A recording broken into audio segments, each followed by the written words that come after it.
안녕하세요. 김호준입니다. 지난 12월 29일 독일 사법부는 1942년부터 2년 동안 나치 수용소 아우슈비츠에서 경비원으로 일했던 오스카어 그레닝에게 징역 4년 실형을 선고했습니다. 아우슈비츠에 도착한 사람들이 플랫폼에 내려놓은 짐들을 수거한 역할을 했던 21살의 자신은 작은 톱니바퀴에 불과했다는 항변도, 96세 고령에게 4년형은 사형 선고와 같다는 어필도 소용이 없었습니다. 심지어 그레닝은 홀로코스트를 부정하는 사람들에게 학살이 실제 했다는 증언을 위해 자신의 과거를 스스로 드러낸 케이스입니다. 한국적 기준으로는 정상 참작의 여지가 있다 싶습니다만 독일 헌법재판소는 단호했습니다. 국가 권력에 의한 범죄는 아무리 시간이 흘러도 당사자가 뉘우치더라도, 단순히 지시를 따랐을 뿐이더라도 그 지위가 일개 말단일지라도 엄벌에 처한다. 무려 75년 전에 단순 가담도 국가 권력의 범죄에 관한 한 그 개인이 미워서가 아니라 준엄하게 그 역사적 책임을 묻는 공동체의 정신, 지금 현재 대한민국에 가장 절실히 필요한 정신이죠. 뉴스공장은 올 한 해도 그 정신으로 그 현장에 가장 앞줄에 서 있겠습니다. 김어준 생각이었습니다. 시차 적응이 아직 안 돼가지고. 예, 하와이를 다녀오신 게 아니냐라는 의혹이 아주 큽니다. 혼자서만요. 그랬을 수도 있습니다. 네. 끝까지 행적을 밝히지 않으시는군요.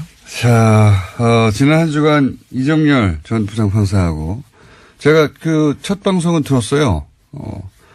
인터넷으로. 목소리가 아주 좋으시더라고. 네, 인터넷에 꿀보이스라는 말들이 네. 많더라고요. 목소리가 아주 좋으시고 저희가 잠시 후 혹은 3, 4분 사이에 연결해서 수고하셨다고 인터뷰를 잠깐 해볼까 합니다. 다시는 이 자리를 노리지 말라고. 자, 오늘 1월 1일이라 오늘 출근하는데 보니까 차들이 별로 없더라고요. 네, 새해입니다. 예, 이런 날은 좀 느리게 천천히 해야 돼요. 하지만 팟캐스트로도 많이 듣는다고요. 팀장께서 이야기하시더라고요. 그래요? 예. 독일 얘기 제가 오프닝에 잠깐 했는데 굉장히 인상적인 기사였습니다. 예. 독일은 이 과거사 청산에 있어서는 정말 세계적인 모범이 될 만해요. 예. 이게 독특한 케이스인 것이 프랑스처럼 점령을 또 혀가 보이네요. 당했던 국가들이 피해자니까 점령군에 부역했던 사람들을 청산하는 사례, 이건 많아요. 예. 물론 일본은 그것도 못하고 있지만, 그래서 욕을 먹고 있지만, 근데 이렇게 가해자면서 독일처럼 철저하게 자신들의 과거를 청산하고, 75년 지났는데, 4년, 96세 할아버지한테, 이제 언제 돌아가실지도 모르는데, 4년간 감옥에 가라고 한 거 아닙니까? 지금 한국에서 만약에 이런 판결이 있었다면, 너무 비인간적이라고 그랬을 텐데, 그 개인이 문제가 아니라, 그렇게 하지 않으면 또 반복된다, 이런 거거든요. 일본은 이제 그걸 못하는 거죠. 근데 그거보다 더 드문 케이스는 뭐냐면 우리나라 같은 나라예요. 우리나라. 우린 피해자잖아요, 피해자. 피해자면서 그 부역자를 청산 못했을 뿐이 아니라 청산을 못한 정도가 아니라 그 부역했던 사람들이 거꾸로 권력을 잡은 케이스. 그렇죠. 이거 진짜 세계사회에서 드문 일입니다. 그래서 그 권력을 잡았던 사람들이 독립운동을 했던 사람들을 거꾸로 탄압하고, 예. 그리고 그 자손들이 지금까지도 권력의 핵심에 있고, 이거는 세계사적으로 정말 드문 케이스예요. 우리나라에 벌어진 일이죠. 예. 저는 이제 이 뉴스를 보니까 적배 수사 하기도 전부터 피로감부터 얘기했잖아요. 그리고 정치 보복 얘기하고, 예. 아직도 하고 있죠. 아주 참고를 하고 있죠. 올 한 해는 아마도 그 국가 권력에 의한 범죄를 이렇게 단죄를 제대로 하느냐 못하느냐 가장 중요한 전선이 거기 쳐지지 않을까 그런 생각을 해봅니다. 그 경우에 저희는 항상 앞자리에 어설프게 서 있겠다. 약간 어설프더라도 항상 그 앞자리에 서 있겠다. 예. 자, 첫 번째 뉴스는 뭡니까? 네, 그 전선의 가장 앞에 있는 질문 중에 하나입니다. 다스는 누구 겁니까? 라는 건데요. 새해에도 이 질문은 계속됩니다. 연말 연시에도 검찰은 다스 관련 인사들을 참고인으로 불러서 조사했는데요. 다스 120억 원 횡령 등 의혹 고발 사건 수사팀은 어제도 다스 회계 업무를 맡았던 실무자를 참고인 신분으로 불러서 조사했습니다. 또 30일에는 다스에서 18년 동안 운전기사로 일했던 김종백 씨가 참고인으로 검찰 조사를 받았는데요. 수사팀은 오늘도 전원 출근해서 BBK 특검 수사 기록을 검토할 예정입니다. 전원 출근해야죠. 예. 예, 작년 딱 이맘때에요. 박영수 특검 팀이 생각이 나는데 한참 또 달려서 또 1월, 2월 달에 성과를 내지 않을까 싶습니다. 올해 질문상 이런 거 없습니까? 다스는 누구 겁니까? 예, 예. 올해 질문상 이런 거 뉴스공장에 줘야 되는데. 다스 관련해서는 뭐 저희가 지난 10월부터 조준희 기자와 함께 계속 떠들었던 내용이 이제야 이제 수사로 이어지고 또 다른 언론들도 열심히 이걸 추적하고 있는데 사실 다른 언론들도 추적하고 있었는데 내놓을 문서 같은 게 없었죠. 예. 9월입니까? 예. 저희 PD가 9월이라고 지금 잘난 척을 하고 있는데 10월이 아니라 9월부터. 근데 이제 기억을 되돌려 보시면 그때 나왔던 얘기들이 이미 다 나왔던 얘기들이 지금 뉴스화 되고 있는데 그중에서 아주 재밌는 것 중에 하나가 이겁니다. 최근에 나온 뉴스 중에 격리 직원 조아무개 씨 이야기. 네, 그렇죠. 120억대의 비자금이 다스에 있었는데 특검이 덮어줬다는 거죠. 예. 그런데 혼자 횡령했다라는 거죠. 그때 당시 그렇죠. 그때 당시 특검의 수사 결론은 뭐냐면 격리 직원 말단 직원인 조아무개 씨가 120억을 혼자 횡령을 했다. 그리고 그 혼자 횡령한 돈을 되돌려 놓았다가 당시 수사 결론인 거예요. 말하자면. 근데 이게 정말 말이 안 되는 게 그 120억대를 혼자 횡령할 수 있느냐. 이것도 말이 안 되지만 횡령할 수 있다 손 치더라도 횡령을 했던 사람을 잡았잖아요. 잡았는데 아무런 사법 조치도 없었어요. 그것도 이상하죠. 더더욱 이상한 것은 사법 조치가 없었다 하더라도 적어도 그 돈을 만지던 직원이 120억을 횡령했으면 그 직원이 더 이상은 돈을 만지기를 못하게 해야 되잖아요. 그 직원은 계속 그 일을 계속 합니다. 네, 다스 직원입니다. 네, 격리 직원 일을 계속 합니다. 예. 대단하지 않습니까? 이게 어떻게 가능합니까? 상식적으로 도저히 있을 수 없는 일이죠. 그 회사가 시킨 일이 아니면. 예. 근데 이제 지금 언론에서 보면 이 돈이 개인의 횡령금이냐 아니면 회사의 비자금이냐를 따져보고 있다라고 하잖아요. 예. 저는 이런 문구 자체가 너무 웃기다고 봅니다. 전 세계에서 우리나라뿐만 아니라 개인이 120억을 횡령했는데 아무런 조치도 없이 그냥 그 담당 업무를 계속하게 만드는 경우가 어디 있습니까? 이걸 뭘 들여다볼 필요가 있어요. 당연한 거지. 네, 그래서 자연스럽게 정호영 특검조차도 이제 고발된 사건에 관심이 쏠릴 수밖에 없는데요. 정호영 특검에 대해서는 공소시효가 2월 21일밖에 없습니다. 이런 관대하면 말이죠. 종교단체에도 없는 거예요. 120억을 예를 들어서 교회나 절에서 횡령을 했는데 최소한 사법 처리는 하지 않더라도 그 일은 더 이상 못하게 해야죠. 돈을 120억을 횡령한 사람한테 어떻게 계속 그 일을 맡깁니까?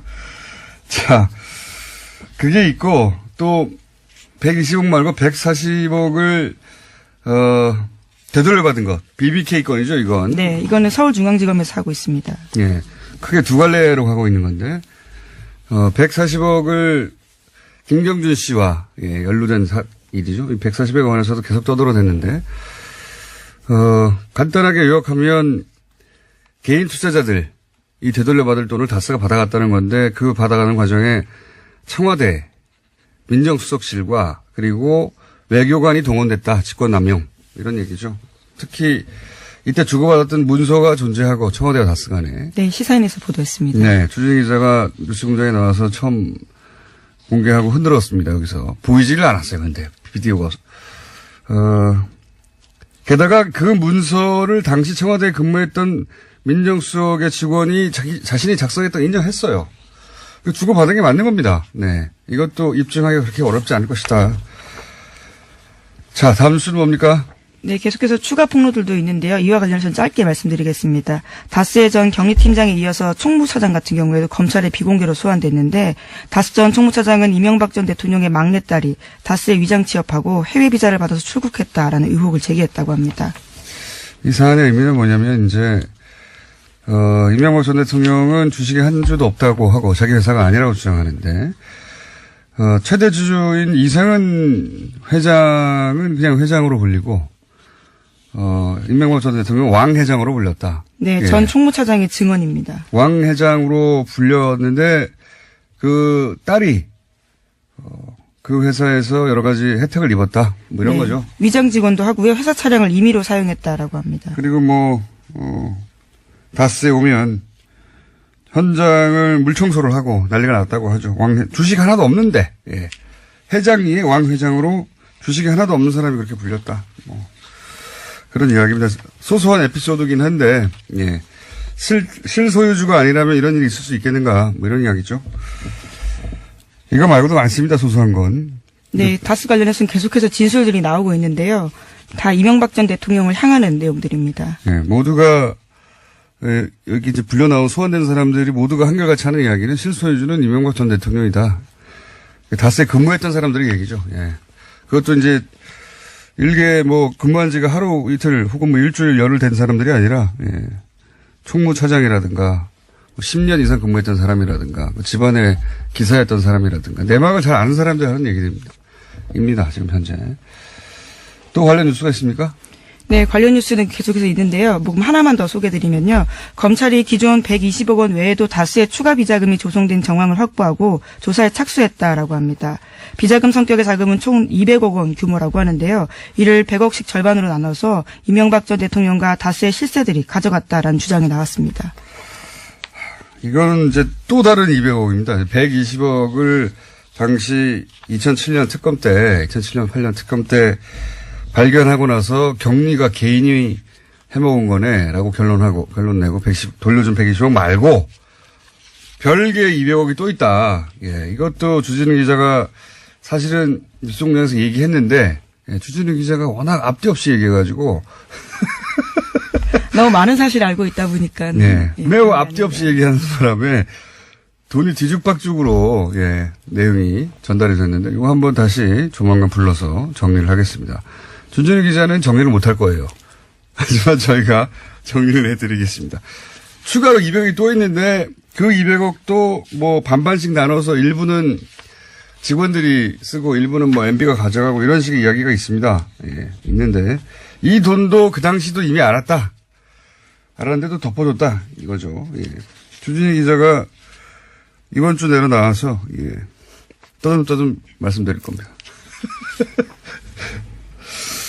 자, 천천히 하자고요. 천천히.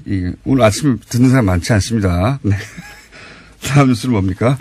네, 박근혜 정부 당시 국정원이 이명박 정부의 아랍에미리트 원전 수주에 임용 계약이 있었는지 조사했다라는 소식을 지난주에 전해드렸는데요. 당시 국정원이 임용 계약뿐만 아니라 거액의 리베이트가 있었는지도 함께 조사했다고 SBS가 보도했습니다. 검찰이 남재준 전 국정원장의 측근으로부터 압수한 엑셀 파일이 있는데요. 여기에 그러한 내용이 적혀 있다라고 합니다. 실제로 2009년에 원전 수주 직후에 원전 컨소시엄에 참여한 업체들이 원전 원장에게 200만 달러 리베이트를 건넸고 원전 원장이 이 돈을 해외에 숨겼다라는 의혹이 제기된 바 있습니다. 자유한국당이 자해를 한 것 같아요. 아무래도. 자유한국당의 애초의 프레임은 현 정부가 무리하게 이명박 전 대통령, 전 정권의 비리를 잡겠다고 하다가 UAE와 어떤 국교 단절까지 가는 그런 사태, 외교 참사가 왔다 책임져라 이런 거였거든요. 근데 이제 이 사안이 진행되면 진행될수록 새로운 게 나오고 사실은 자신들이 집권했던 시절에 비리가 자꾸 드러나는 중이에요. 그것도 박근혜 정부 당시에 국정원에 이런 지시를 했다는 거 아닙니까? 예. 네, 그래서 지시한 사실은 맞습니다. 왜냐하면 문건이 나왔기 때문에요. 네, 박근혜 정부 당시에 국정원이 이전 여권 이명박 정부 시절에 UAE 원전 리베이트 혹은 이면 계약 등에 대한 조사가 있었다. 이제 이 리베이트는 원래 이제 원전 계약에는 리베이트가 있다고 합니다. 원래 있다는 거는 그게 옳다거나 그런 의미가 아니라 원전 계약에 따른 그 뒷돈이 있긴 있답니다. 거액에 한 10% 정도 수준에 해당되는. 이 10% 정도 수준에, 그럼 만약에 20조 규모면 2조가 되는 거군요. 어마어마한 규모인데 그 리베이트를 의미하는 게 아니고 이것도 저는 다시 수면 위로 올라올 거라고 봅니다만 그게 아니라 그 UAE 건설에 참여하는 국내 업체들 있죠. 그 업체들로부터 국정원장 당시 원세훈 국정원장이 개인적으로 리베이트를 받았다. 이겁니다. 이 리베이트는. 원전과 관련한 어마어마한 규모의 리베이트 이것도 분명히 존재하고 수면 위로 언젠간 올라올 거라고 보지만 그게 아니라 공사 참여한 우리 업체로부터 뒷돈을 받았다. 누가? 당시 이명박 정부 당시 원세훈 원장이 예. 실제 받았는지 안 받았는지 결론이 그 엑셀 파일에는 없으니까 요 사안도 저는 드러날 거라고 봅니다. 네, 관련 의혹에 대해서 검찰 수사 필요하다라는 여론도 일어나고 있습니다. 네, 그 리베이트입니다. 근데 이런 게 드러나다 보니까 이제 자유한국당이 우리가 자해를 했나 싶어서 최근에 좀 조용해졌습니다. 이외에도 UA 관련해서는 여러 갈래 이야기들이 있는데, 예. 차근차근 하죠. 오늘은 여기까지. 자, 다음 뉴스는 뭡니까? 네, 이명박 정부의 해외 자원개발 사업에 앞장섰던 광물자원공사라는 공사가 있습니다. 여기가 파산 위기에 놓였다라고 오늘 아침 한겨레 신문이 보도했습니다. 내년 만기인 금융비처가 7,400억 원에 달하는데요. 이것을 지불하고 또 자본 잠식에 벗어나기 위해서 1조 원 추가 지원 법안을 낸 바가 있습니다. 그런데 이것이 국회에서 부결됐습니다.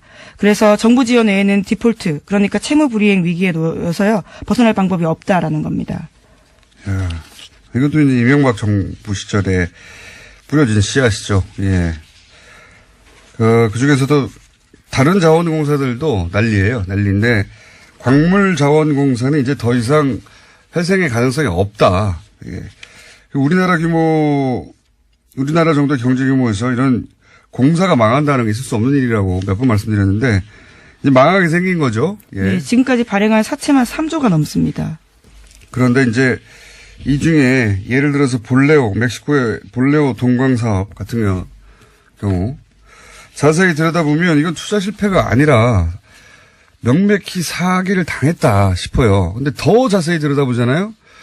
사기를 단순히 당한 게 아니라 당하는 줄 알면서 당한 거 아닌가. 그러니까 우리 쪽에 누군가 공범이 있는 게 아닌가 이런 생각이 들지 않을 수가 없다.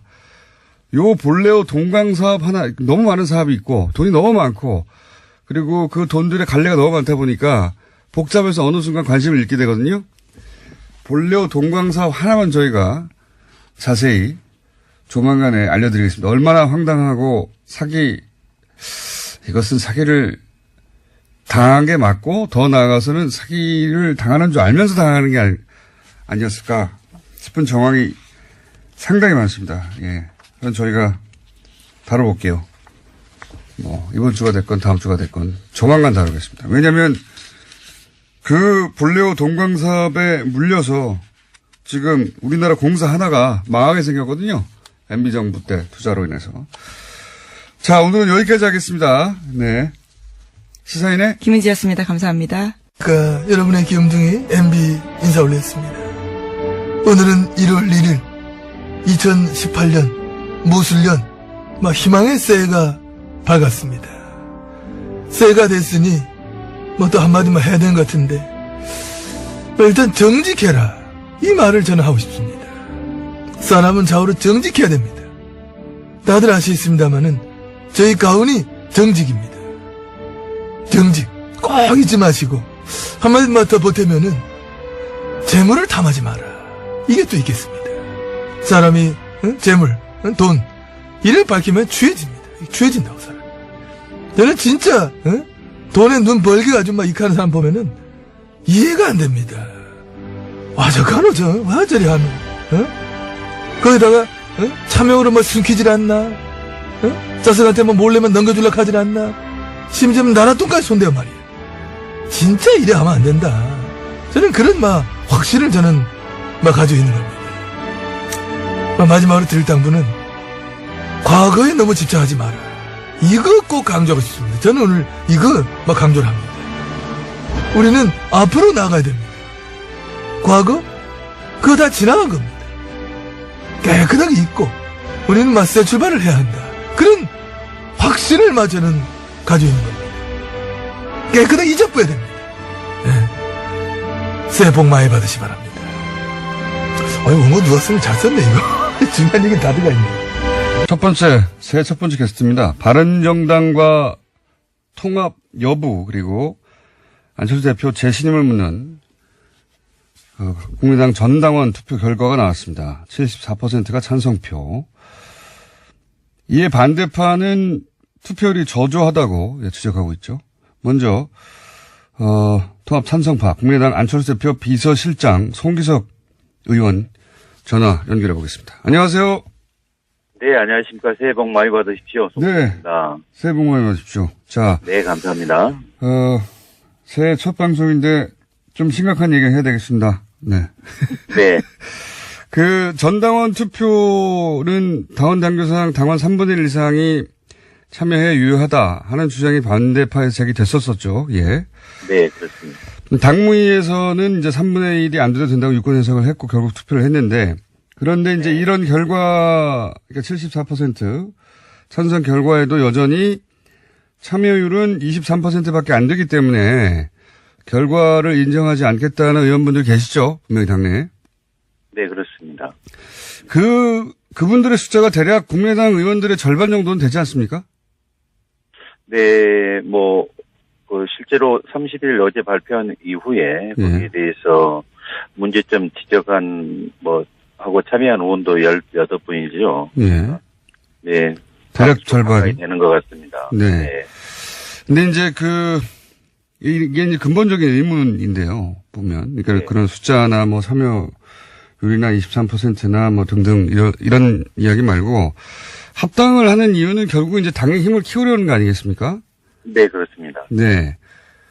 그런데 지금 반대하는 분들의 숫자를 생각하면 합당 과정에서 오히려 당의 사이즈가 줄어들 가능성도 있지 않습니까?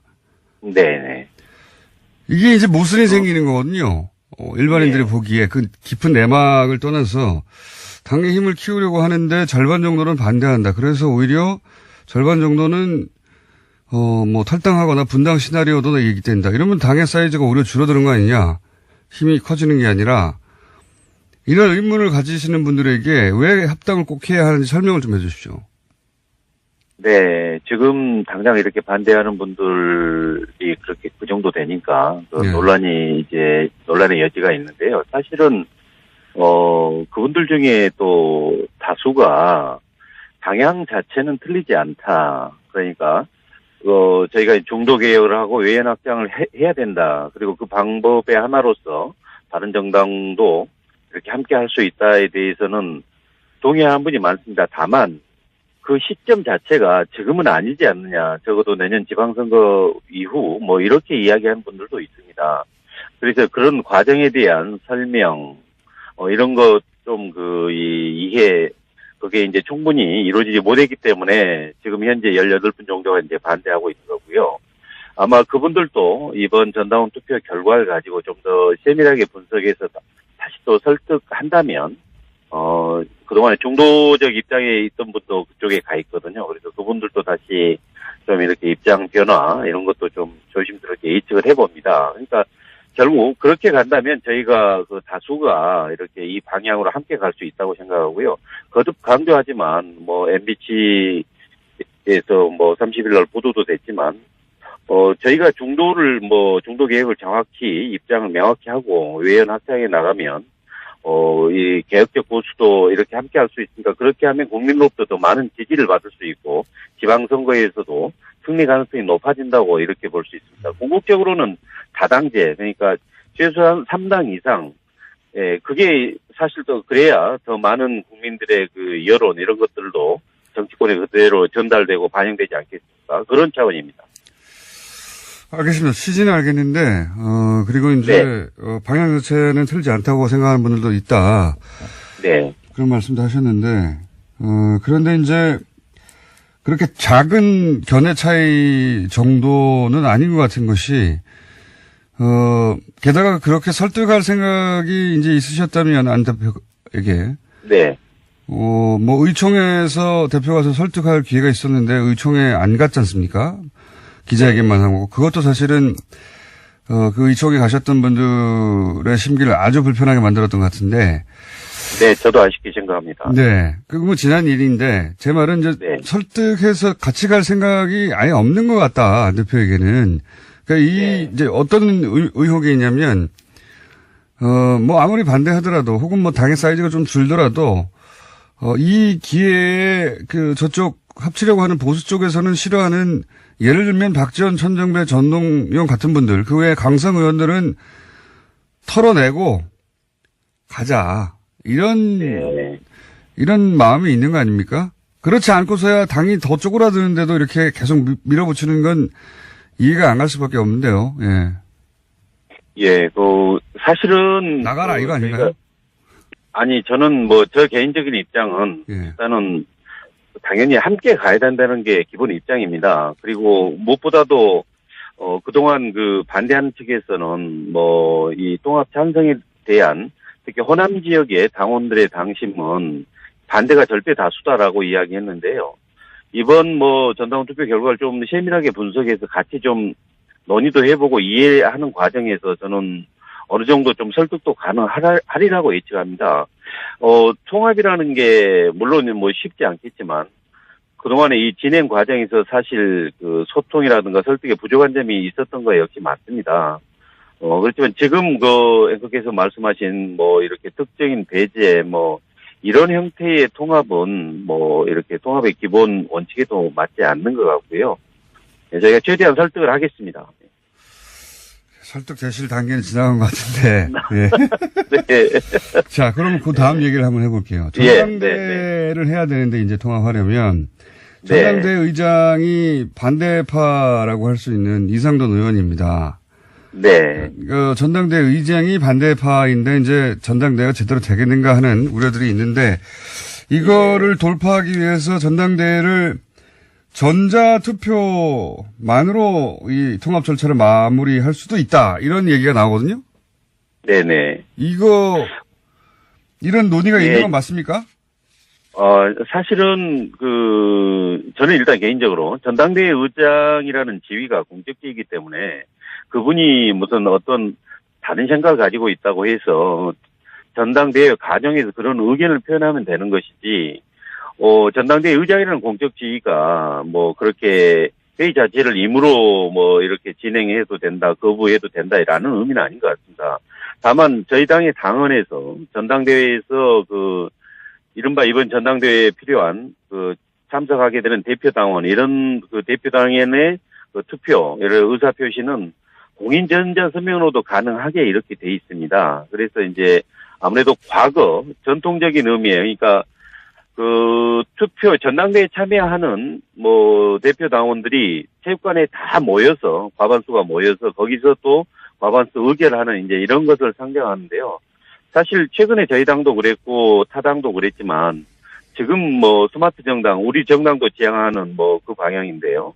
그런 상황에서는 꼭 모든 사람이 한 장소에 이렇게 모여서 꼭 그런 전당대회를 해야 되느냐, 꼭 이건 아니라고 봅니다. 그러니까 투표에 충분히 참여할 수 있게 보장이 된다면 지금 공인 뭐 전자서명 이런 방식에 의해서도 충분히 전당대회가 이렇게 치러질 수 있다고 봅니다. 그러니까 공인 전자서명, 그러니까 온라인 투표로 전당대회 통합 절차를 마무리하는 방안이 검토되는 건 맞는 거군요. 예, 그런 방안도 이렇게 충분히 검토 가능하다는 생각인데요. 아마도 그런 부분은 뭐 전당대회 준비위원회가 구성되면 거기서 시기라든가 방식에 대해서는 다시 시행 세칙이나 단계로 확정할 걸로 이렇게 예상하고 있습니다. 혹시 아예 오프라인 전당대회 없이 온라인 전자투표로만 통합을 마무리하는 그런 방안도 검토되고 있습니까? 아니, 사실 전당대회라는 이런 형식, 이것은 기본적으로 그 결과에 대한 발표, 이런 것들은 거쳐야 되기 때문에, 예. 단순히 뭐, 이렇게 온라인으로 끝낼 수는 없고요.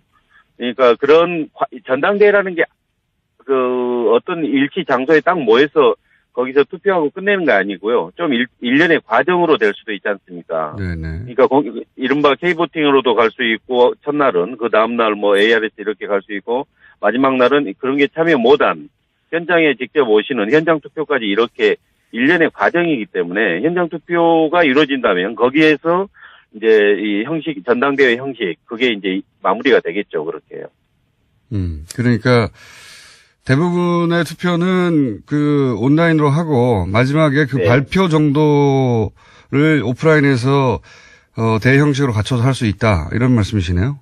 네. 네, 뭐 그럴 가능성도 있을 것 같습니다. 반대파에서는 도저히 받아들이기 어려운 아닌 것 같긴 합니다. 제가 듣기에는.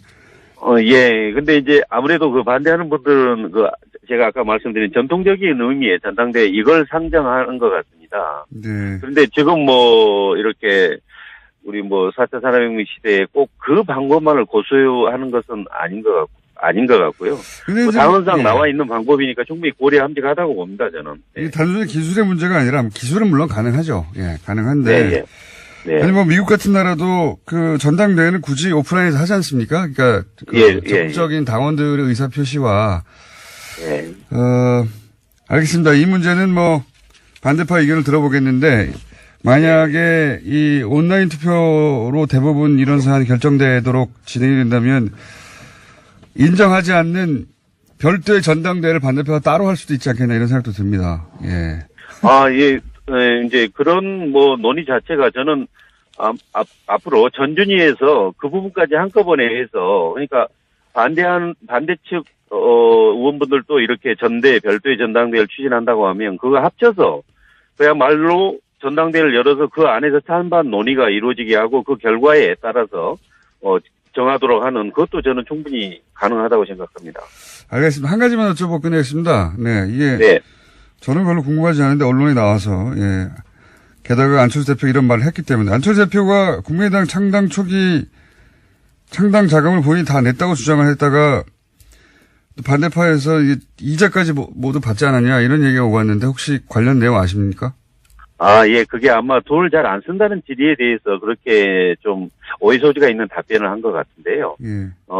그 부분은 사실 전 재산의 반 1,500 정도 기부한 그 재단을 차릴 정도니까 돈을 잘 안 쓰는 건 아닌 것 같고요. 다만 초기 창당 관련돼서는 일정 부분 많은 부담을 한 것 같습니다. 이제 그렇지만 정당 창단하는 게 어디 돈으로만 되는 겁니까? 거기에 참여한 의원님들의 정말 여러 가지 노력 이런 것도 함께 이루어지는 거고요. 또 참여하는 의원님들도 또 비공식적으로도 또 지출이 당연히 있겠죠. 저는 좀 오해 소지가 있는 그런 답변이었다고 봅니다. 아니 그 취지는 알겠는데 제가 궁금한 건 이제 본인이 다 냈다라고 표현했는데 거기에 대해서는 뭐 반론이 이미 나왔는데 제가 궁금한 건 그렇게 냈던 돈을 이자까지 돌려받았다라고 하는 주장에 대해서는 혹시 아시는 바가 있는지 실제 이자를 받았나요? 아마 제가 듣기로는 창당 과정에서 그렇게 했고 이제 창당 후에 그다음에 총선까지 지나서 이렇게 아마 공식적으로 차입됐던 부분은 반환을 받았을 테고 또 정치자금법상 차입된 부분에 대해서 이자도 당연히 또 같이 반환을 해야 되기 때문에 안 그러면 정치자금법 위반이 됩니다. 그렇기 때문에 아마 그렇게 일부 처리했던 걸로 그렇게 듣고 있습니다. 알겠습니다. 회계상 그렇게 할 수밖에 없었다. 예. 네, 그렇습니다. 그렇지만 이자를 받긴 받았군요. 예. 알겠습니다. 오늘 여기까지 듣겠습니다. 감사합니다. 네, 고맙습니다. 지금까지 국민의당 송기석 의원이었습니다. 그래서 이번에 이제 반대파입니다. 직접 나오셨네요? 안녕하십니까? 예, 반갑습니다. 예. 유승엽 의원 나오셨습니다. 안녕하십니까? 예. 지금 송기석 의원님은 바쁘시다고 직접 못 나오셨는데 안 바쁘신가 봐요. 송기석 의원은 지금 우리 교문위에 간사하고 저는 네. 위원장인데 네. 뭐 간사는 이렇게 전화로 이렇게 편하게 해주시고 위원장을 직접 이렇게 불러내 가지고 송기석 의원님에게도 저희가 편파적입니다. 좀. 저희도 예. 스튜디오 직접 모셔서 같이 동시에 얘기했으면 좋겠다 예. 했는데 바쁘시다고 전화밖에 안 된다고 그래서 예. 예. 아마 저를 피한 것 같습니다. 새해 첫 스튜디오 출연이십니다. 예. 송기석 의원님이. 자, 거대한 얘기, 대단한 얘기 말고, 이자 얘기 잠깐 먼저 해볼까요? 예. 이자 얘기.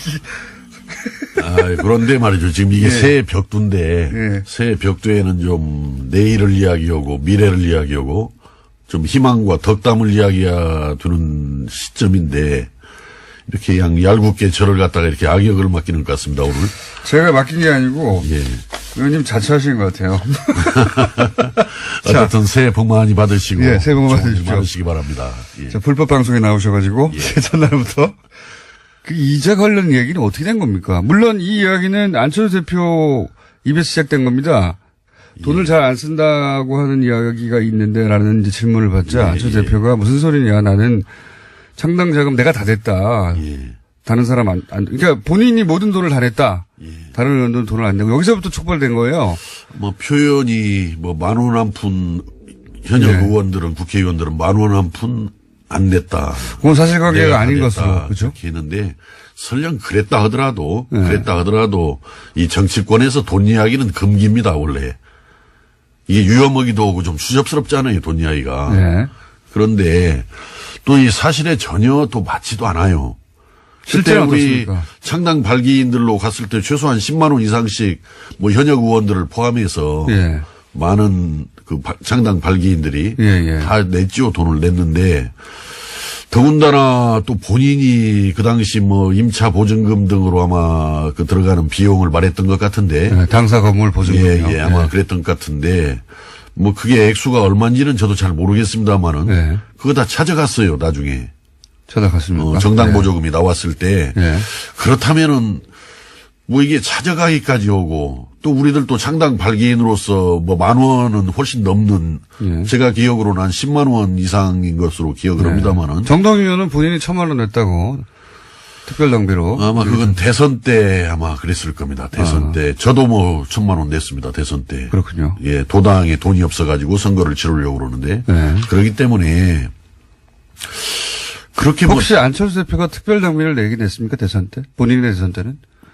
뭐 자기 선거면은 자기 돈도 원래 쓰는 거예요. 예. 근데 이제 아마 그 돈을 이제 찾아갔다라고 그래요. 쓰긴 썼는데. 국가에서 돈이 나오니까. 예. 근데 제가 듣기로는 아마 이자까지 다 붙여서 찾아갔다.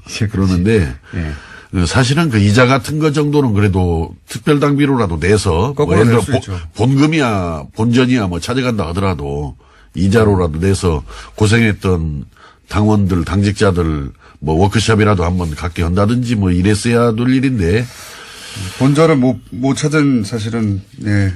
어쨌든 이자까지 돌려받았다는 건 사실이군요. 저는 지금 안철수 대표가 참 이해할 수 없는 게 이게 머리와 돈으로만 어떻게 정치를 생각하는 것 같아요. 정치라는 게 기본적으로 좀 따뜻한 가슴을 가지고 저는 정치를 해나가는 것이 맞다라고 보는데 이자 액수는 아십니까, 혹시? 어떤 액수 말입니까? 이자로 받아가는 액수요. 제가 듣기로는 7,500만 원이라고 들었습니다. 그게 돈놀이 한 거죠, 어떻든. 돈돌이야 했겠습니까? 많은. 예. 말씀하신 대로 그 이자 정도는 특별장비로 낼 수도 있었겠다. 저는 그게 정상이라고 봐집니다. 그게 정상이다. 네. 본전을 못 건진 발언이었던 것 같고요. 예. 자, 이제 23% 투표율이 저조하긴 하지만 23% 정도의 그 참여율로 그리고 그 중에서 75%인가요? 그 정도 찬성해서 이제 원안대로 됐습니다. 찬성파가. 그런데 남은 거는 이제는 전당대회잖아요. 근데 전당대회를 온라인 투표로 돌파하겠다고 하는 보관인 것 같습니다. 그러면은 오프라인에서 전당대회 했을 경우에 전당대회가 정상적으로 치러지지 않고 절대 거기서 합당 결의안이 통과되지 않을 거라고 했던 반대파 입장에서는 온라인으로 다 해결해버리면 이거 어떡합니까? 막습니까? 먼저 뭐 전당대회 이야기 전에요. 예. 이제 엊그제 끝난 전당원 투표 예. 그분들은 어제 보니까 안철수 대표가 압도적 지지다 이렇게 네. 전혀 엉뚱한 말씀을 하시던데 원래 우리 그 당원 규정 당규가 있습니다. 전당원 네. 투표 등을 규정하고 있는 거기에 보면은 당원들이 전당원 투표를 요구하려면은 그 100분의 20 이상의 서명을 받아서 요구를 해야 되고 예. 또 거기 투표 참여가 전체 당원의 3분의 1, 그러니까 33.3%겠죠. 이상이 참여해야 이 투표가 유효하게 성립되는 거다. 물론 당대표가 전당원 투표를 제한할 수 있다라는 규정도 없고 또 당대표가 할 때는 어떻게 한다라는 규정은 없어요. 그러나 당대표도 당원 아닙니까? 예. 그렇기 때문에 저는 전당원 투표 제한 자체가 잘못된 거라는 생각이 들고 예. 아까 말씀하신 대로 그 4일간 뭐 K보팅 그다음에 ARS 예. 이런 투표를 했는데 아마 23%가 투표 참여한 걸로 이렇게 예, 되어 있어요. 23%가. 과거에 그 오세훈 전 서울시장이 무상급식 이거 해야 되느냐 말해야 되느냐 가지고 예. 주민투표에 붙였는데 그때 이거 투표 거부 운동들이 많이 벌어졌죠. 그렇죠. 무상급식을. 3분의 1 도달하지 지지하는 분들이. 못해서. 3분의 1 도달하지 못해가지고 개표조차 못했어요. 그렇습니다. 네. 그런데 어제 분명히 23%가 투표에 참여를 했는데 이제 거기에서 뭐 찬성한 사람들이 한 74% 정도. 네. 이제 반대가 25.4%. 전체 당원의 한 17% 정도가 그러니까 근데 그걸 가지고 압도적으로 지지를 받았다라고 이렇게 주장을 하는 걸 보면은 이 사고 구조가 문제가 분명히 저는 있는 사람이다 이렇게 생각합니다. 그냥 그래도 뭐 74.6% 정도 그 투표 33%에는 미흡했지만은 그러나 또 참여한 사람 중에서는 아쉽게도 그래도 74% 정도 찬성을 해주었다. 그런 대로 그 투표에 참여한 사람들은 좀 지지가 많았다. 이렇게 이야기하는 것이 정상이지. 그렇게 얘기합니까? 근데 왜 어떻게? 압도적 지지를 했다라고 이렇게 이야기하는데, 이제 저는 뭐 그래서 이 전당원 투표 자체는 원래부터 효력이 없는 거예요. 이 합당과 관련해서. 그렇죠. 예. 합당과 관련해서는 효력이 없죠. 효력도 없는 거고. 할 필요가 없죠, 그런데 그렇게 사실은. 뭔 압도적 지지라고 이 당비도 없다라고 항상 죽는 소리 했으면서 그렇게 돈이 중요한 분들이 수억 원을 썼다라고 들었어요. 수억 원을 이 그러니까 압도적 비용으로. 지지라고 그러니까 그냥 전당대로 가면 굉장히 불리할 것 같으니까 그런 압도적 지지를 받았다는 74%라는 숫자가 필요했겠죠. 전략적으로. 그러니까 그게 예. 꼼수라는 겁니다. 꼼수고 아까 이제 전당대회 뭐 전자투표 운운하는데 물론 우리 정당법이나 우리 국민의당이 현재 당원에 보면은 전자투표를 할 수 있다 이렇게 되어 있는데 이렇게 되어 있는 겁니다.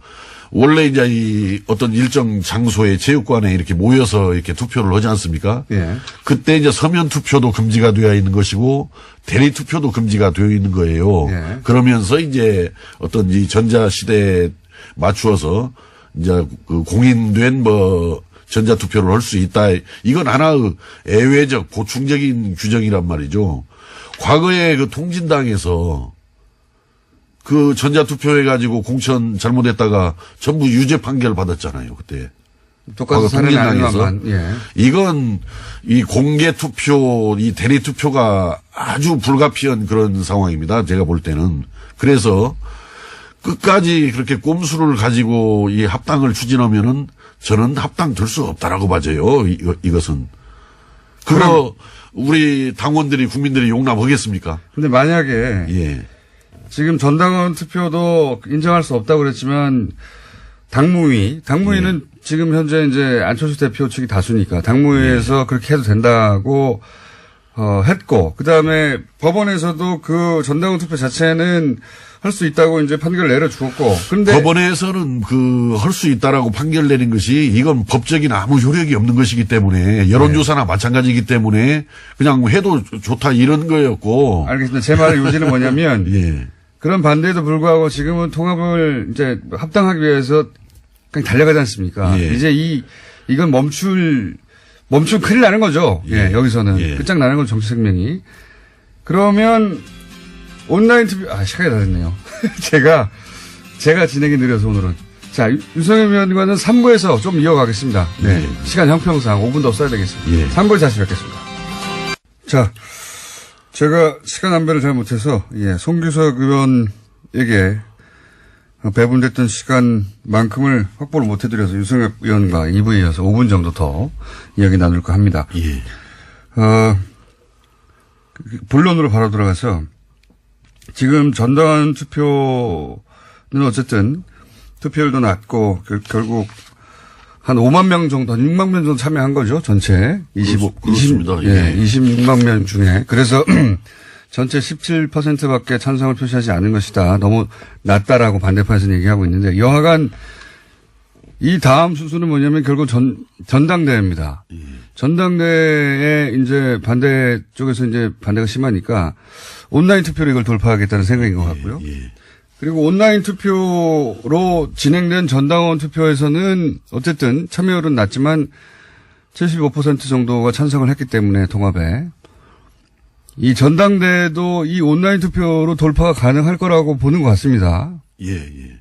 이 전당대회를 그런 식으로 돌파하는 것에 대해서 반대쪽에서의 이제 보관이 있습니까? 이걸 막을?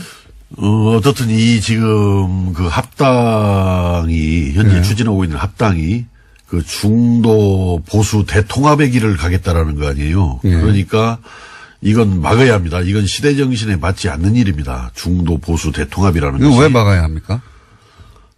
지금 시대 정신은 차라리 우리 국민의당한테 이런 요구를 할 수도 있습니다. 중도 진보 대통합을 해라. 차라리 국민들이 원하는 것은 그렇게 해서 적폐청산 과감하게 하고 예. 새로운 대한민국을 만드는데 그 뜻을 같이 하는 사람들과 함께 과감하게 나라의 새 틀을 짜달라. 이것이 지금 저는 국민들의 명령이고 시대 정신이다. 이렇게 생각을 하기 때문에 결코 가서는 안 될 길이 중도 보수 대통합의 길이다. 보수의 합이라고 표현을 하던데. 그렇습니다. 그러니까 뭐 보수와 합치는 일을 지금 왜 해야 되느냐 이런 이야기인가요? 그렇습니다. 지금 보수는 지금 심판을 받아야 되고 혼을 지금 나야 될 때예요. 지금 거기다가 힘을 실어줄 아무런 이유가 없는 때입니다. 지금 현재는. 안철수 대표는 왜 그럼 그 길을 가는 걸까요? 글쎄 저는 자꾸 이 길을 놔두고 지금 산으로 올라가고 있는 것으로 보여지는데 또 본인은 뭐 본인 나름대로의 무슨 생각이 있겠죠. 있는데 그러나 그것은 용납해서는 안 되고 허용해서는 안 되기 때문에 그 합당 그런 보수 대통합의 길에 대해서 어떠한 그 방법을 가지고라도 이건 저지를 시켜야 한다. 아까 뭐 전자투표라는 꼼수들이 그쪽에서 흘러나오는 것 같습니다만은 전자투표라는 것은 예외적으로 보충적으로 쓰라는 것이지 이걸 전면적으로 쓸 수 없는 것이고요. 또 쓰다 보면은 사고 납니다. 그건. 그 사고가 나기 때문에 과거 통진당에서 그 전자투표로 공천하다가 다 유죄 판결 받았잖아요. 이건 공개투표가 안 될 수가 없고 대리투표가 안 될 수가 없는 겁니다. 그러니까 예. 그 전자투표 하다 보면은 본인이 아닌 다른 사람이 대리로 투표하는 그런 경우들이 발생할 것이다. 그거 그런 식으로 하지 않고 그거 어떻게 채울 수 있겠습니까? 지금 과반이 참여해야 되죠. 그렇습니다. 그 전자투표라 하더라도 예. 과반이 참여를 해야 하는데 이게 대표당원들. 지금 국민의당 전당원 투표하고는 다른 점은 뭐냐면 전당원 투표는 전체 뭐 20몇 %만 참여해도 예. 물론 그것도 33%가 안 되기 때문에 이제 인정할 수 없다는 얘기도 나오고 있습니다만 어쨌든 법적으로는 구성력이 없다고 치면 전당대회는 법적 구성력이 있고 게다가 절반은 참여해야 되는 거 아닙니까? 그죠? 그렇습니다. 그게 이제 쉬운 일이 아닌 것이죠. 예. 이제. 그러고 이제 그걸 무리하게 그걸 채우려다 보면은 그런 사고가 사고가 터질 수밖에 없고 그 사고가 터지는 것은 전당대회 무효로 바로 연결이 되기 때문에 사고가 안 생길 수도 있지 않습니까? 생깁니다. 그건 틀림없이 사고가 생길 생기길 수밖에. 바라시는 거 아니에요? 아니요, 저희 입장에서는 예. 이게 가지 말아야 할 길을 지금 안철수 대표가 가고 있단 말이에요. 중도 보수 대통합이라고 예. 보수 야합의 길을 가고 있기 때문에 이건 사고가 생겨서라도 저지가 되는 것이 당을 위해서 나라를 위해서 맞다 이렇게 보기 때문에 사고가 생기길 기원하시는 거 아니고. 뭐 사고가 터져야 합니다. 이건 사고가 터져야 될 일입니다. 예. 그 이제 터지길 바라시는 것이고 제 말은 터지지 않고 절반에 도달할 수도 있지 않습니까? 그런 상황에 대한 대비는 없어요? 그 지금 현재 우리 국민의당의 39명 국회의원 중에서 3분의 2가 이 통합에 반대를 하고 있어요. 예. 그렇기 때문에 아무리 뭐 전자투표네 뭐네 잔꾀를 부려도 안 될 것이다. 절대 불가능합니다. 이것은. 전당대회에서 절반에 참여하고 절반에 찬성하는 경우는 없을 것이다라고 자신하시는 거군요. 그렇습니다. 예. 언제죠? 지금 전당대회 예정된 것이? 글쎄 뭐 1월 말에 하냐 뭐 2월 초에 하냐 뭐 여러 가지 아마 궁리를 하고 있는 것 같은데 그것도 기왕에 저는 하려면 빨리 해야 한다고 생각합니다. 한 가지만 여쭤보고 시간이 다 돼가지고 딱 한 가지만. 하려면은, 예. 제가 이제 앞에 그 송기석 의원에게도 여쭤봤는데 이렇게 반대가 심한데 하는 이유는 결국은 지금 저 호남 베이스로 한 중진 의원들과 소위 보수와 결합하는 것에 반대하는 사람들은 나가라. 나가라는 그런 이야기 아니냐. 이렇게 제가 여쭤봤거든요. 근데 그건 아니라고 말씀하시는데 어떻게 해석하십니까? 거꾸로. 나가라는 얘기로 받아들이시는 거죠, 지금? 이미 나가라고 이야기했어요, 안철수 대표가. 불편하면은 나가라라고 이야기했고, 거취를 분명히 하라라고까지 이렇게 협박을 했거든요, 지금. 예. 그거 있을 수 없는 일이죠. 배은망덕한 일입니다. 호남이 없어가지고 지난번에 뭐 20 몇 %인가 얻었잖아요, 대선 때. 예. 가능했겠습니까, 그것이? 그나마라도. 근데 이제 와서 뭐 호남을 구태내, 호남이 무슨 기득권이네라고 이야기하는데 참으로 배은망덕한 잘못된 이야기입니다, 그 부분은. 여기까지만 듣고요. 예. 아마도 전당대회 관련해서 이제 크게 전선이 만들어질 것 같으니까 그때도 직접 나와 주십시오. 예, 잘 알겠습니다. 예. 여튼 꼭 전당대회가 저지되거나 무산될 수 있도록 하여튼 최선의 노력을 다해서 이 국민의당을 굳건하게 지켜나가도록 노력을 다하겠습니다. 알겠습니다. 저희가 그러면 이 건 관련해서는 항상 스튜디오에 유승용 의원을 직접 모시는 것으로 정해두겠습니다, 미리. 예, 네. 감사합니다. 오늘 여기까지 하겠습니다. 감사합니다. 예, 감사합니다. 네. 제가 줄 모르고 잠시 이야기하고 왔는데 이번 순서는 이제 새해니까 이런 이야기를 들어볼 때가 된 것 같아서 모셨습니다. 정당에는 싱크탱크가 있습니다. 보수정당의 유명한 싱크탱크는 여의도 연구소죠. 예, 아주 유명한. 민주당에도 싱크탱크가 있어요. 그래서 주요 정당의 싱크탱크 수장들을 저희가 차례를 모시고 2017년도 돌아보고 그리고 올해 6월에 치러지는 지방선거 전략도 들어보는 시간을 마련했는데 오늘은 첫 시간입니다. 더불어민주당의 싱크탱크가 있다는 거 모르시는 분들이 많습니다. 민주연구원이라고 있어요. 민주연구원의 김민석 연구원 원장. 예, 연구원이니까 원장이군요. 스튜디오에 직접 모셨습니다. 안녕하십니까. 안녕하세요. 네. 헤드폰 안 하셔도 되는데. 이거 안 해도 되는 거예요? 예. 헤드폰은 제가 저 제작진과 주고받을 이야기가 있을 때를. 가르쳐 주질 않아가지고. 끼셔도 됩니다. 예. 근데 좋아서 한번 껴봤습니다. 네. 끼셔도 되고요. 민주연구원을 잘 모르시는 분도 많이 있어요. 잠깐 소개해 주시면요. 여의도 연구원이 여당의 연구원으로 거의 오랫동안 있었기 때문에 많이 아시는 거죠. 유명하죠. 예. 그래서 그러니까 지금 더불어민주당의 공식 싱크탱크, 더불어민주당의 연구원입니다. 그러니까 더불어민주당의, 정책과 전략, 기조를 잡는 곳이죠. 그러니까요. 연구소입니다. 여기서 이제 작전 짜는 곳이에요. 한마디로 말해서. 이 질문은 공이 이제 그 다음 순서로 저희가 아마 조만간 여의도 연구원의 원장님도 모실 텐데, 공이 같은 질문을 할 텐데, 우선, 문재인 정부 출범을 이제 평가하는 데 있어서 요런 잣대로 여쭤볼게요. 문재인 정부의 강점과 약점은 뭡니까? 강점과 약점이라기보다는 글쎄요, 성과와 앞으로 할 일? 예를 들어 이렇게 본다면, 예. 신뢰를, 이 국가와 정부에 대한 신뢰를 구축하기 시작한 것, 소통을 통해서 이것이 아무래도 가장 주목할 점이라고 봐야 되겠고요. 국민들이 정부를 믿기 시작했다? 한마디로? 그렇다고 봐야죠. 얼마 전에 저희 민주연구원하고 청와대 직속 정책기획위원회에서 함께 7개월 동안 이 정부가 어떻게 했느냐에 대한 평가와 토론을 해본 적이 있는데, 공교롭게도 공통적으로 나온 또 주목할 에피소드 또는 얘기 중에 얼마 전에 발리에서 화산 분화 위기가 있을 때 이렇게 전세기 국민들 들어온 적이 있어요. 그 얘기를 상당히 많이들 하시더라고요. 그러니까 그때 이게 이렇게 해서 나라가 돌아가는 거구나 하는 신뢰를 회복했다는 얘기를. 그거는 청와대가 민주당만 얘기하니까 그런 거 아닙니까? 우리끼리. 아니, 일반 국민, 그거는 이제 거기서 전세기를 타고 돌아오신 분이 하신 말씀이기 때문에 그것은 이제 저희가 그 에피소드를 왜 말씀드리냐 하면 결국은 지금 국민의 어떤 지지도 이런 것의 핵심은 이게 국가와 정부 그리고 대통령이 소통하는구나. 그리고 이렇게 해서 신뢰가 회복되는구나 하는 것이 우선 첫 번째 뭐 성과랄까 강점이라고 볼 수 있겠고요. 약점이라기보다는 혹은 과제. 한계죠. 그러니까 한계, 과제. 여전히 처음 출발할 때처럼 대내외적으로 어렵죠. 대외적으로는 뭐 주변 북핵을 둘러싼 외교 환경이 어렵고요.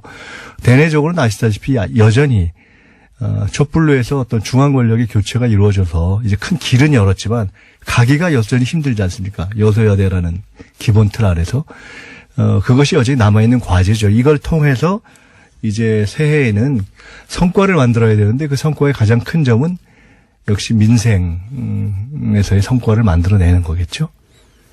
알겠습니다. 이건 어떻습니까, 그러면? 이제 2017년을 정리를 먼저 한번 해보자면, 2017, 굉장히 빨리 지나가는 한 해예요. 예. 네. 보통은 뭐, 항상 하는 말이긴 합니다. 번개같이 지나갔다고, 연초에. 근데 유난히 2017년은 벌써 한 해가 다 갔나, 예. 싶을 정도로 빠르게 지나갔습니다. 정치인의 입장에서, 정당의 입장에서 혹은 정권의 입장에서 2017년을 되돌아볼 때, 이때가 가장 중요한 변곡점이었다. 되짚어보자면, 그런 게 있습니까? 요때가 정말 중요한 질적 변화가 일어났다거나. 뭐 우선 당연히 탄핵이 네, 있겠죠. 물론 당연히 탄핵 결정이 있겠고. 그러니까 크게 보면 국민이 이 촛불 광장에 모여서 그 힘으로 정부를 만들어내고, 그러니까 탄핵 결정을 만들어내고, 정부를 만들어내고, 정권을 만들어내고, 그리고 그것이 계속 갈 수 있도록 하는 데 있어 일정한 성과를 내고 또 그렇지만 다시 어려움을 겪는, 예를 들어 그것이 이제 핵심 아니겠어요? 네. 그걸 조금 구체적으로 표현한다면 예를 들어서 탄핵 결정. 거기까지는 누구나 할 수 있는 얘기고요. 그렇죠. 그다음에 탄핵, 대선 여기까지는 그렇죠. 근데 민주연구원이라고 하는 여러 가지 경과의 뭐 작은 과정들이 있겠지만 저는 국회 예산 통과를 중요하게 봅니다. 왜냐하면 어쨌든 어려운 과정에서 새 정부가 이제 가려고 하는 길을 구체적인 정책적 예산으로 뒷받침되는 거 아니겠어요? 예. 상당한 어려움 끝에 이제 예산을 통과시킨 것까지가 해서 일단 기본 갈 수 있는 길은 열어낸 것이 있겠고요. 예. 그리고 대외적으로는 4강 순방을 마친 것이 있겠죠.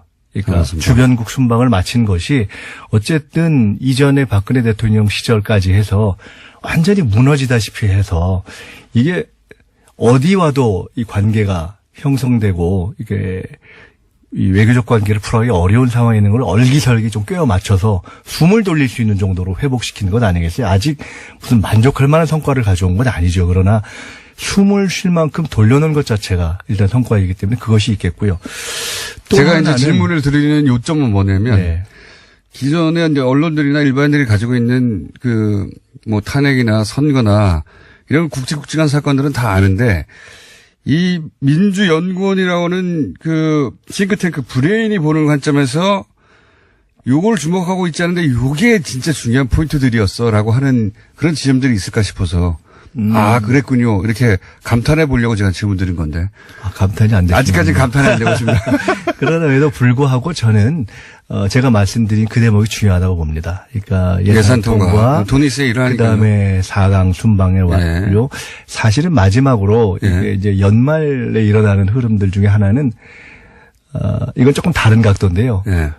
지금 국민의당과 바른정당의 어떤 통합 움직임 플러스 홍준표 대표가 이제 무죄로 된 거. 이거를 엮은 것은 어떤 의미가 있냐면 야당의 공세가 그러니까 여소야대라는 기본 한계도 있지만 기본적인 어려움도 있지만 야당의 공세가 더욱더 가파라질 것이다. 아까 그 여소야대 환경이 더욱더 가파라질 것이다라고 예상케 한다는 점에서 또 작은 이렇게 새해로 넘어가는 과정에서 하나의 중요한 변곡점 아닌가 싶습니다. 그게 이제 말씀하셨다시피 작지 않은 변곡점이 될 수 있는 것이 정계 개편이 시작된 거잖아요. 말하자면. 이게 단순히, 뭐 9석의 바른정당과 39석의 국민의당이 합쳐진다.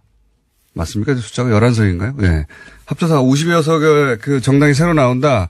숫자 산술합이 아니라, 그 다음, 요걸 기반으로 해서 그 다음 정계 개편까지도 이어질 수 있는, 그게 이제 그 출발이 아닌가 싶은데.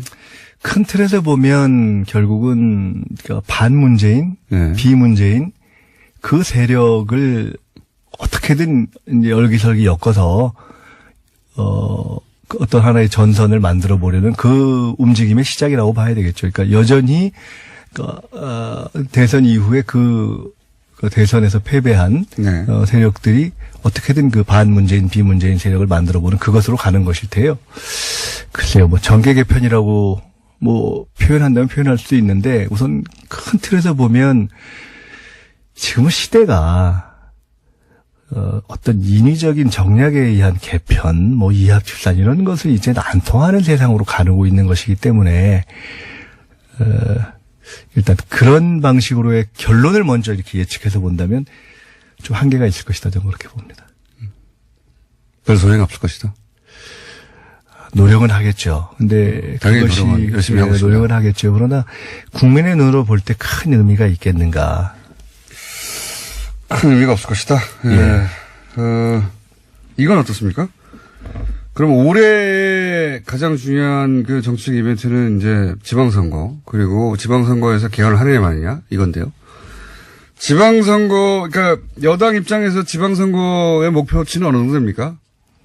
요 정도는 우리가 해줘야지 기본을 했다라고 하는 선이 있습니까? 홍준표 대표께서 예. 현재 자유한국당 6개를 지키면은 성공이라고. 뭐 성공이라고 말씀하시잖아요.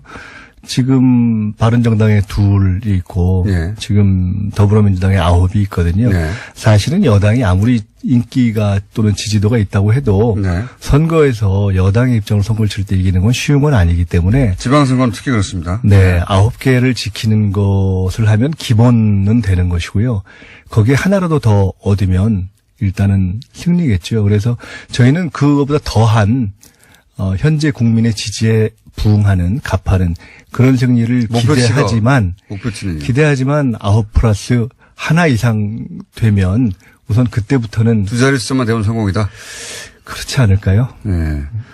그러면 가장 격전지가 될 거라고 예상하는 곳은 어디입니까? 결국은 수도권과 서울, 경기, 예, 그리고 부산, 경남 아닐까요? 부산, 경남이요. 수도권은 박원순 시장이 여전히 지지율이 상당히 이제 수도권은 서울뿐만 아니라 경기, 인천이 있지 않습니까? 그래서 경기도. 전통적으로 지방선거에서 누가 이겼느냐 이런 것을 보는 기준이 여러 가지 있는데 특히 경기도 지사는 수도권이 이겼냐 이걸 네. 보기도 하고 과반수를 어디가 했냐 뭐 이렇게 보기도 하고 어디가 뭐 제일 많이 했냐 뭐 이런 여러 가지 기준이 있지 않습니까?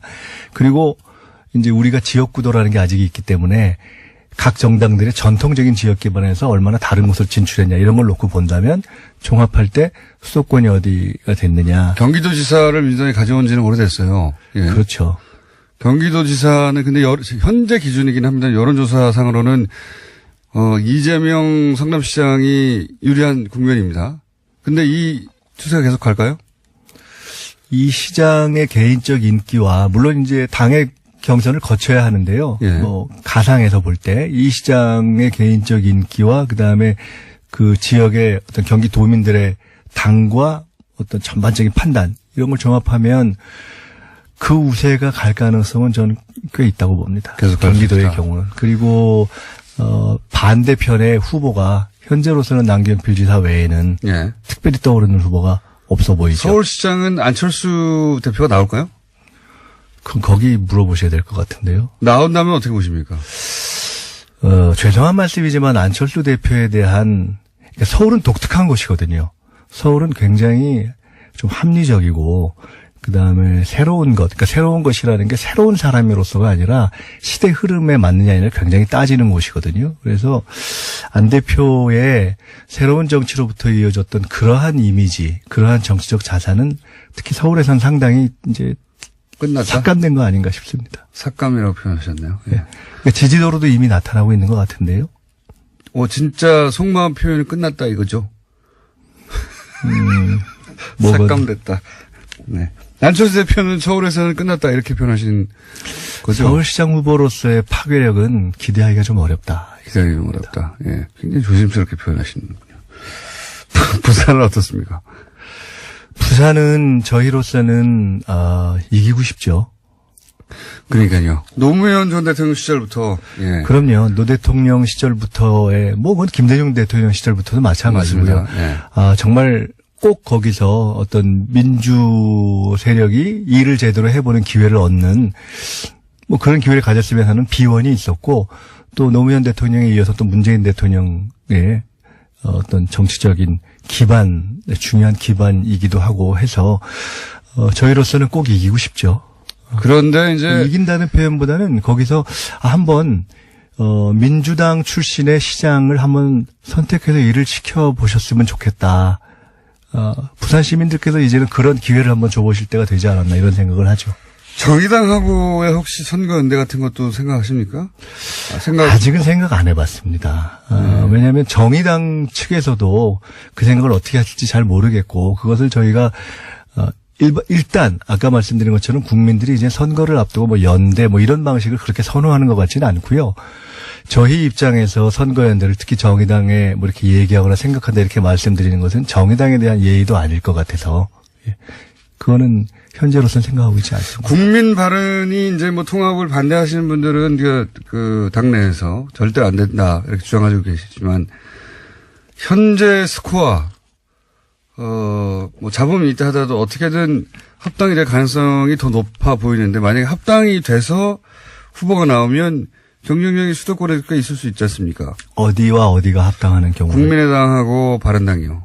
합당하려는 것은 그 두 군데밖에 없으니까요. 어디 그걸 다시 물어보십니까? 뻔한데. 어디 합당을. 이제 이게 정략 결혼이잖아요. 정략 결혼. 하면. 근데 이제 사실 국민의당도 굳이 따지자면 선거를 앞두고, 그러니까 총선을 앞둔 국회의원 지망, 그 다음에 대선을 앞둔 대선 후보 지망, 이런 어떤 새로운 욕구들이 결합해서 정략적으로 결합했던 거지 않습니까? 그렇기 때문에 지금 무너지고 있는 것이고, 지금 두 번째 논의되고 있는 국민의당과 바른정당도 본질적으로는 그런 측면이 있기 때문에 더 큰 것처럼 보이는 다른 어떤 정략적인 결합이기 때문에 현실적으로도 당장 소위 얘기하는 호남계가 흔들리고 또 바른정당 내에서도 한국당으로 이탈하는 분들이 있지 않겠어요? 그러니까 글쎄요. 큰 어떤 결합의 시너지? 이런 것을 기대하기는 어렵지 않을까요? 특히 수도권에서. 원장님이 됐으니 굉장히 이제 조심스럽고 그럼하고 지적으로 보이시려고 노력하시는 것 같아서 네. 무너뜨리고 싶네요. 막 얘기하기는 좀 그렇지 않습니까? 새해 첫날부터. 개헌은 어떻게 될까요? 개헌은 원래 이제 원래 저희 구도는 민주연구원과 여의도연구원 동시에 나와서 주고받으면서 이야기를 좀 길게 나눠볼까 했는데 하필 또 일본에 계셔가지고 네, 재밌을 것 같은데 조만간 마련을 하겠습니다. 근데 이제 따로따로 짧게 따로따로 나오셨으니까 짧게 언론만 얘기하고 두 분이 격돌하는 시간은 따로 마련하겠는데 개헌은 될까요? 이게 이제 자유한국당이 반대하니까. 그러니까 사실은 자유한국당이 결사 반대하면 하기 어려운 거죠. 그렇죠. 법적으로. 예. 숫자도 그렇고 대통령 발의해야 된다는 얘기인데 그죠? 네. 그렇다 하더라도 또 국회를 거쳐야 되는 과정이 있기 때문에 개헌 저지선을 가지고 있는 자유한국당이 어떤 이유로든 결사 반대하면 현실적으로 불가능하다. 현실적으로는 어려운 거죠. 그러니까 뭐 우리가 그 결사 반대할 것이다라는 걸 지금 뭐 미리 예단할 필요는 없지만 만약 그렇다면 뭐 어려운 것은 사실이죠. 그렇죠. 100석 이상이 넘었으니까요. 예, 110 몇 석입니까? 5석입니까? 6석입니까? 자유한국당 현재 기준으로는 결사 반대예요. 그죠? 예. 왜 반대하는 걸까요? 자유한국당이 오히려 가장 적극적이었거든요. 대선 전에는. 그러니까 그게 이제 저희도 좀 이상한데 결국 불리하다고 보는 거겠죠. 그러니까 그게 참 이상한 것 같아요. 왜냐하면 개헌이라는 게 국민이 요구하고 또 정치권에서 먼저 제기하고 그러니까 국민 요구했다기보다는 정치권에서 제기해서 국민들에게 약속하고 또 국민들도 이제는 뭐 정 그렇다면 제일 현실적으로 하는 게 지방선거 때 해 너네 약속대로 그게 그렇죠. 뭐 돈도 더 들고 간단하잖아 이렇게 지금 해서 거의 국민적인 예상을 하고 있는 거 아니에요. 네. 근데 안 하는 것은 갑자기 안 한다. 불리하다고 보는 것인데. 뭐가 불리하다고 생각하는 걸까요? 갑자기. 글쎄요. 그게 투표율이 높아져서 그 선거가 그러니까 국민이 많이 참여하게 돼서 투표율이 국민이 선거에 많이 참여하면 지방선거에 불리하다고 보는 것인지 뭐 그건 제가 안 여쭤봐서 모르는데 그럴 수도 있고 아니면 어차피 국회에서 개헌이 자치의 방향, 그러니까 결국 자치 분권의 방향으로 이루어지는 것인데 마침 지방선거하고 같이 되기 때문에 자치 분권의 어떤 가치가 높아지면 높아질수록 지금 정부와 여당은 그런 방향을 선호하니까요. 그런 것을 선호하는 흐름 쪽에 더 또 힘이 실리지 않겠냐 이렇게 볼 수도 있는 것 같고 어쨌든 뭔가 불리하다고 보니까 그렇게 되죠. 저도 불리하다고 생각해서 반대하는 것까지는 알겠는데 정확하게 뭐가 불리하다는 건지 아직 이해가 안 가서 저도. 예. 그거는 이제 여의도 연구원에서 나오실 때 예, 같이 한번 논의해 보기로 하고요. 마지막으로 한 가지 오늘은 사실은 두 분이 격돌해야 재밌는데 혼자 나오셔가지고 또 너무 무게를 잡으셔가지고 짧게 하려고 그러는데요. 마지막 한 가지만 더 궁금한 게 여의도 연구원이 유명한 것이 여러 가지 각종 뭐 공개적으로 발표는 안 하지만 네. 자체적인 여론조사를 해서 그리고 그 여론조사의 정확도가 꽤 높은 편이다라고 여의도에서는 알려져 있고 물론 뭐 틀릴 때도 있더라고요. 제가 궁금한 건 민주연구원에서도 그렇게 자체적으로 뭔가 여론조사 같은 걸 하죠. 하죠. 네. 그 중에서 정확한 수치는 공개할 수 없다 하더라도 대략 요런 거 있다. 그런 거 좀 공개하실 만한 거 없습니까? 요런 거 해봤는데 우리가 의외로 이런 게 나오더라. 글쎄 뭐 의외라기보다는 저희가 하는 게 뭐 이제 어떤 소위 선거와 관련된 것도 정책과 관련된 거를 하는데 그 국민의 네. 의식과 관련된 거를 이렇게 분기별로 이렇게 쭉 하는 것을 보면 국민의 의식이 예. 그러니까 이렇게 규정이 좀 통상적으로 하는 규정으로 보면 상당히 진보적으로 변했습니다. 실제로. 그러니까 그 최근에 있는 어떤 대통령 지지도가 높은 거 있지 않습니까? 네. 또는 정당 지지도가 높은 거. 그게 그냥 어떤 일시적인 인기라는 차원도 있겠지만은 실제로 전통적인 개념으로 볼 때 아주 극보수, 보수, 중도, 개혁, 중도 개혁 이런 것 중에 또는 중도 진보 실제로 국민의 성향 가운데 의식 가운데 중도 진보라고 볼 수 있는 것이 가장 다수가 되고 아, 그래요? 그리고 그 더불어민주당이 대략 그러한 컬러의 정당이다라고 보고 있어요. 그러니까 그래서 그것이 뒷받침이 되고 있는 겁니다. 그러니까 아주 흥미롭죠. 그래서 이것이 이런 지지가 상당히 갈 가능성이 있겠구나. 저희가 잘만 하면. 민주당이 잘해서 지지율이 높아졌다고 말하고 싶겠으나 그 이전에 사실은 국민의 의식 수준이 같이 가는 거죠. 그쪽 왜냐하면 방향으로 가고 비교적 있어서 그런 방향에 맞는 정책의 기조를 가기 때문에. 그러니까 그 내용으로 들어가면 예를 들어서 하나만. 아니 가령 이제 뭐 대북 문제 같은 것에 네. 대해서도 핵 문제에 대해서 지금 도대체 왜 발생했다고 보느냐라고 하면 저게 꼭 무슨 적화 통일을 위해서라기보다는 실제로는 나름대로 자기들이 지금 살기 위한 방편으로 저렇게 지금 하는 것이다. 예를 들어 뭐 이렇게 본다라든가 또는 어떤 사회 이슈에 대한 뭐 사형제 폐지라든가 등등등등 우리가 과거에 이렇게는 조금 달랐던 이슈들에 대한 국민들의 판단들이 이전의 기준으로 보면 조금 더 열리는 쪽으로 진보적인 방향으로 가고 있다. 그렇군요. 그래서 그런 흐름 자체가 사회적인 흐름이 뭐 촛불 뭐 이런 것과 함께 서서히 변하고 있는 것 같습니다. 이 큰 흐름을 보지 못하고 여의도에서 정치권 국회의원들의 눈만으로 자꾸 이합 집산을 하면은 저는 좀 실패할 거라고 봅니다. 알겠습니다. 시간이 좀 더 있었으면 좀 더 경박해지실 수 있을 것 같은데. 다음에 붙여주세요. 싸울 때 그렇게 하겠습니다. 알겠습니다. 오늘은 맛배기로 네 저희가 이제 민주연구원과 여의도연구원의 대결에 앞서서 맛배기로 들려드렸던 민주연구원장 김미성 원장의 이야기였습니다. 오늘은 여기까지 하고 조만간 다시 테이블에 모시고 격전을 치르도록 하겠습니다. 오늘은 여기까지입니다. 감사합니다. 감사합니다. 시간 민원이 하나 들어와가지고 29일 저녁 6시 반 경복궁역 정릉 청주장 하차 택시에 천으로 된 남색 카드 지갑을 두고 내렸는데 프랑스에서 한국에 잠시 방문한 건데 재입국에 필요한 체류증이 들어있다고 합니다. 찾을 수 있게 방송 부탁드립니다. 전통적으로 라디오는 이런 민원들을 방송하곤 했는데 저희는 처음 들어와서 자세히 소개해드렸습니다. 그 외에 이정열 판사님 진행에 대해서 문자가 와가지고 저희가 잠깐 이정열 전 부장 판사님을 연결해가지고 수고하셨다고 인사를 드리겠습니다. 안녕하십니까? 안녕하세요. 공장장님 네. 잘 다녀오셨습니까? 네, 일주일 해보시니까 소감이 어떠세요? 생각보다 재밌었다 뭐 이런 거 있지 않습니까? 두 개인데 하나는 너무 힘들었고요. 왜 힘드셨어요? 모르겠어요. 금요일날 마지막 방송 마치고 몸살나고 막 그래서, 정말 진짜, 이 방송 맨날 하시는 뉴스공장팀 정말 대단하다 싶더라고요. 그래서 대충 하는 겁니다, 제가. 아예 무슨 말씀을요. 진짜, 특히 제작진, 작가님들이 진짜 고생이 많으시더라고요. 정말 대단하신 것 같습니다. 그리고 많이 배웠어요. 또 정말, 방송 준비하면서 보니까, 정말 우리나라 국민들 위대하다 싶고, 그리고 언론적 폐가 정말 심각하다. 주진우 기자님이나 김은지 기자님 같은 분만 계시면 좋겠다. 그런 생각이 들었습니다.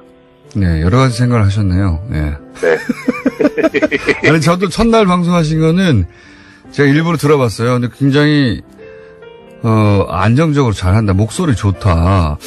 양지열 변호사에 이어서, 뉴스공장 배출 2호 진행자가 될 가능성이 엿보인다. 라는 생각을 저는 했거든요.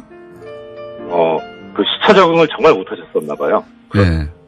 지금 시차 적응이 안 돼서 느릿느릿 하고 있습니다. 예, 하고 있는데. 어쨌든, 방송을 무척 안정적으로 잘해주셨고, 네. 예, 고맙습니다. 그리고, 아마 이 방송을 들으시는 방송 관계자들이, 예. 저분과 뭔가 할 수 있겠다 싶은 생각을 하셨을 것 같아요. 너무 편파적이어서 어떨란가 모르겠습니다. 그건 어쩔 수 없죠. 네. 자, 제가 오늘 잠이 다 안 깼기 때문에 오늘 여기까지 짧게 하고요. 다음에 미니 할 때 요 얘기 좀 이어서 하죠. 제가 아무리 생각해도 방송을 하셔야 맞는 분 같아요. 어차피 지금 변호사는 못 하시는 거 아닙니까? 예. 근무 열심히 하고 있습니다. 일주일 동안 못한 거. 네. 이제 지금 열심히 하고 해야죠. 네. 자, 그리고 뉴스 공장은 탐내지 마시고요. 네. 네. 제가 엄감생심 어디를 탐내겠습니까? 수고하셨습니다. 감사합니다. 예, 고맙습니다. 네. 그 외에 불친절한 AS는, 네. 여기까지만 하랍니다. 임문결 소장님입니다. 국제문제평론가라고 다른 방송에서는 소개되고 있는 임상훈 소장님 나오셨습니다. 안녕하십니까. 안녕하십니까. 인문결 소장이 아니고 인문결 연구소 소장이죠. 그렇죠. 네. 오늘은 제가 워낙 방송을 대충 하지만 오늘은 더더욱이 대충 하고 있으니까. 시차 적응이 안 되시죠, 지금? 약간 멍합니다. 하와이 다녀오셔서. 비행기 내린 지 얼마 안 돼서 시간이 멍하고, 잠도 좀 부족하고. 그래서 예의 바르게 천천히 얌전하게 느릿느릿 하고 있습니다. 자, 오늘 첫날이라서 들고 온 이슈가 올 한 해 주목할 국제 이슈. 네네. 네, 목록. 예. 일단 매월 중요한 뭐라고 할까요? 이슈들이 있고, 간단하게 그걸 좀 소개를 해드리고, 그 다음에 이제 주목할 만한 어떤 큰 이슈가 있다면은, 그걸 좀 얘기를 해드리려고 하는데요. 1월이면 당장 중국이, 얼마 전, 불과 몇 달 안 됐죠. 19기. 네. 전대가 있었는데, 이제 이중 전회가 열립니다. 그래서 이게, 뭐냐. 그러니까, 그때는 어떤 뭐라고 할까.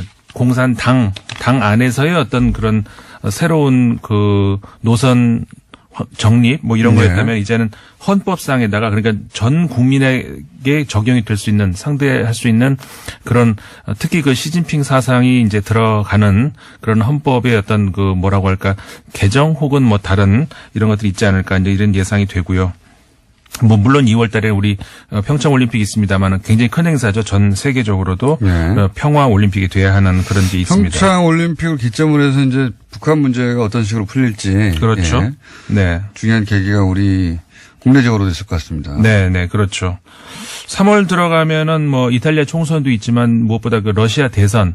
근데 사실 러시아 대선이라고 하면은 다시 한번 푸틴이 되는 거로 그러니까 어떤 추인식 대관식 그런 정도나 푸틴 이외에는 아무도 없으니까. 예, 좀 나올 수가 없어요, 누가. 그리고 이렇게 되면은 사실 지금 러시아가 26년 이제 27년째 들어갑니다. 이제 구소련 이후에 대통령이 지금 3명밖에 없어요.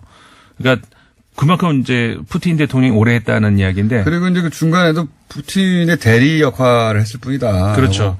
왜냐하면 그때 당시만 해도 이 2번 연임 이에 3번이 안 되니까 이제 그렇게 했던 거고. 한 번 쉬어간 거죠.